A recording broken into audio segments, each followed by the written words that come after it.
नमस्कार. मी दिनार सोनी माझं YouTube channel at the law पॉईंटवरून आज सामाजिक समरसता या विषयावर 5 मिनिटं बोलतो. सामाजिक समरसता पूर्ण समाजाचं एकत्रीकरण आणि एका झेंड्याखाली पूर्ण समाज आणणं हे स्वप्न असतं मोठ्या मोठ्या लोकांचं आणि ते बघतात स्वप्नाळूपणे. त्याची 2 उदाहरणं मी देईन मला माहिती असलेली. ती म्हणजे एक सावरकर आणि दुसरे मार्क्स. आमचे एक मित्र आहेत कम्युनिस्ट. त्यांना मी नेहमी म्हणतो तुम्ही हाक अशी देता साथ अशी घालता जगातल्या कामगारांना एकत्र व्हा. अरे एका कंपनीतले 2 कामगार एकत्र होत नाहीत. मोठ्या कंपन्या घेतल्यात तुम्ही, महिंद्रा अँड महिंद्रा, L&T सारख्या कित्येक मोठ्या कंपन्या पूर्वी होत्या, या अजूनही कंपन्या आहेत, पण आता युनियनचा तेवढा जोर राहिला नाही. तर एका कंपनीत सुद्धा 2-2, 3-3 युनियन असतात. म्हणजे एकाच कंपनीतले सगळे कामगार एका झेंड्याखाली येत नाहीत एकत्र. 2-2, 3-3 युनियन असतात. ह्या युनियनचं त्या युनियनशी पटत नाही. ऑफिशियल युनियन दी अनऑफिशियल युनियन. बघा म्हणजे काय चाललेलं आहे बघा जगात गेली कित्येक वर्ष की माणसं एकत्र येतच नाहीत. काही ना काही त्यांना स्प्लिट व्हायला, विभागून जायला काही ना काही निमित्त मिळलं. सावरकरांनी सगळ्या हिंदू समाजाच्या एकतेचं स्वप्न पाहिलं. ते स्वतःला हिंदू समाज संघटक म्हणून घ्यायचे. म्हणून घ्यायचे म्हणजे लोकही त्यांना म्हणायचे हिंदू समाज संघटक. ह्याच्यावरनं एक गोष्ट आठवली म्हणून मला सावरकरांची बिचाऱ्यांची. सावरकर ही गोष्ट तुम्हाला कळल्यावर तुम्हाला कळेल की सावरकरांचा आत्मा रडत असेल स्वर्गामध्ये. कोकणातलं एक छोटंसं गाव आहे, नाव बिव राहू द्या गावाचं. एक छोटंसं गाव आहे. त्या छोट्याशा गावात एक ब्राह्मण वस्ती आहे. ती पण छोटीशी आहे. इनमिन काय 40-50 सुद्धा घरं असतील की नाही माहीत नाही. त्या गावातल्या सगळ्या ब्राह्मणांनी म्हणजे ब्राह्मणवाडीचे एकत्र येऊन एक नाटक बसवायचं ठरवलं. नाटककार गावातलाच, लोकल म्हणजे संगीत नाटक होतं. संगीतकार गावातलाच, सगळी पात्र काम करणारी गावातलीच. नाटकाचा विषय म्हणजे त्याच गावातून मोठा झालेला एक कलावंत हा नाटकाचा विषय. त्याच गावाच्या जवळपास म्हणजे त्याच गावातून म्हटलं तरी चालेल इतकं जवळ एक मोठा झालेला गायक कलावंत. तर हा अतिशय महत्त्वाचा विषय होता माझ्या दृष्टीने. आणि एक माणूस खपून नाटक लिहितो. नाटक लिहिणं 3 अंक का 2 अंक, 2 अंकी धरलं तरी खूप लिहावं लागतं.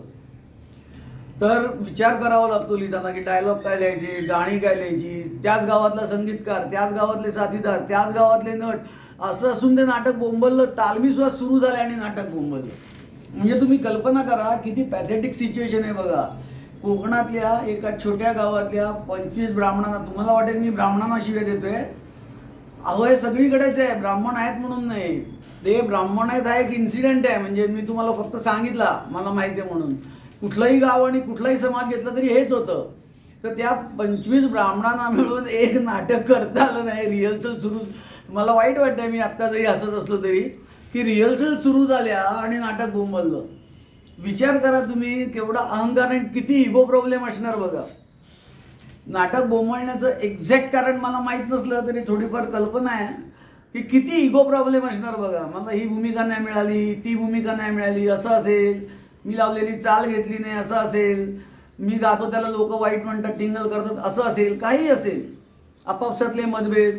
पण तुम्ही बघा की हिंदू समाज संघटित करणं हे किती डिफिकल्ट आहे बघा. सावरकरांचं स्वप्न. मार्क्सचं याच्या पुढचं होतं जगातल्या कामगारांना एकत्र व्हा. एक्सप्लॉयटेशनवर आधारित त्याची थिअरी. शोषण करणारा आणि ज्यांचं शोषण होतं ते लोक, कामगारांचं शोषण होतं अशी त्याची कल्पना नाही, होतंच शोषण. आणि त्याला प्रतिकार म्हणून जगातले कामगार काय एकत्र येणार हो. भारतातले एका कंपनीतले कामगार एकत्र येऊ शकत नाही. 2-2 युनियन येतात. मी तुम्हाला म्हटलं आता तसं एका छोट्याशा गावातले 25 ब्राह्मण डोकी एकत्र येऊन एक नाटक सादर करू शकत नाहीत. इतके इगो प्रॉब्लेम. म्हणजे मला या संदर्भात मला त्या जरांगेची आठवण झाली. जरांगे हा माझ्या दृष्टीने एवढा फालतू माणूस आहे की त्याच्यावर कोणी बोलावं एवढ्या लायकीचा पण नाही येतो. पण त्या जरांगेनी बघा हे जातीवादाचं स्प्लिट कसं पुढे चालवलं. एवढा जातीभेद पुरा नाही म्हणून की काय, मराठ्याची लेकरं बाळं मरत आहेत, मराठ्यांना नोकरी मिळत नाहीये, मराठ्यांच्यावर अत्याचार होत आहे, मराठ्यांचे खून होत आहेत, सगळं काही मराठाला हात लावला तर मग माझ्यासारखा वाईट कोणी नाही. याचा अर्थ बाकीच्यांचे खून करा तुम्ही, मराठ्याला हात लावायचं नाही. वाक्य कसं आहे बघा. मराठ्याला जर का हात लावला तर माझ्यासारखं वाईट कोणी नाही. मग त्याला सुट्टी नाही, त्याची भाषा आणि अमुक तमुक. याचा अर्थ बाकीच्या लोकांना मारा, कोणाचेही खून करा, फक्त मराठ्याला हात लागला नाही पाहिजे. आणि याला प्रतिकार म्हणून ओबीसीची लगेच माणसं उठली आणि उठणारच हो. मराठे जर का तुमच्या ताटातलं अन्न काढून घेत असतील तर कोणी चवताळेलं. तर त्या मनाने ओबीसी खूप शांत आहेत माझं म्हणणं. एव्हाना ते युद्ध मारामाऱ्या सुरू झाल्या असत्या, पण ओबीसी चवताळले. आमच्या आरक्षणातून मिळणार नाही, आमच्या ताटातून काढून घ्यायचं नाही, मग धनगर चवताळले. धनगर आता हल्ली सुद्धा आरक्षण एका स्पेसिफिक क्लासमधनं मागतात. धनगरांना सुद्धा आरक्षण एस टीमधूनच पाहिजे. जसं जरांगेला मराठ्यांना आरक्षण ओबीसीतूनच पाहिजे, तसं धनगरांना आरक्षण एस टीतूनच पाहिजे. म्हणजे एस टी कॅटेगरीतून म्हणतोय मी, गव्हर्नमेंटची एस टी नाही, एस टी कॅटेगरी असते. तर लक्षात घ्या काय स्प्लिट झालंय बघा समाज, केवढी दुही आहे. मला हे बघितल्यावर हे जेव्हा मी सगळं ऐकलं तेव्हा पहिल्या प्रथम डोक्यात विचार आला असेल तर तो सावरकरांचा आणि नंतर मार्क्सचा. आता एक नाटक बसवणं, इथे कोण लेखाचा कोणाचं शोषण करतोय, काही संबंध आहे का शोषणाचा, तरी पण 25 डोकी एकत्र येऊन त्या नाटकाचा एक खेळ सुद्धा करू शकत नाही. मी म्हणतो तुमच्यात मतभेद असतील तर एखादा खेळ करा, एखाद्या खेळानंतर बंद करा नाटक, म्हणजे होईलच ते बंद मतभेद असतील तर. पण एक खेळ सुद्धा तुम्ही नाटकाचा करू शकत नाही, इतकी तुफान दुही आहे. म्हणजे हा समाज एकत्र येऊन काय लढणार. अहमद शाह अब्दालीचा तोंडात असं एक वाक्य कादंबरीकारांनी घातलंय. आता अहमद शाह अब्दाली असं म्हणाला असेल असं मला मुळीच वाटत नाही, किंवा म्हणाला असला तरी ह्याला कसं कळणार ते कादंबरीकाराला. पण असं एक वाक्य आहे रेकॉर्डवर आलेलं की अहमद शाह अब्दाली म्हणतो, अहो हे पेशव्यांचे सैन्य एकत्र जेवत सुद्धा नाही, ते एकत्र लढणार काय. हे सैन्य एकत्र जेवत सुद्धा नाही, ते एकत्र लढणार काय आपल्या विरुद्ध. तर तुम्ही कल्पना करा की आपल्या समाजाची अवस्था किती भयानक आहे. आणि हे उदाहरण कोणाचं देतात, अरे टिळक आगरकरांची पण भांडणं नव्हती, मग आम्ही भांडतो का. अरे टिळक आगरकरांची भांडणं तत्वावर होती.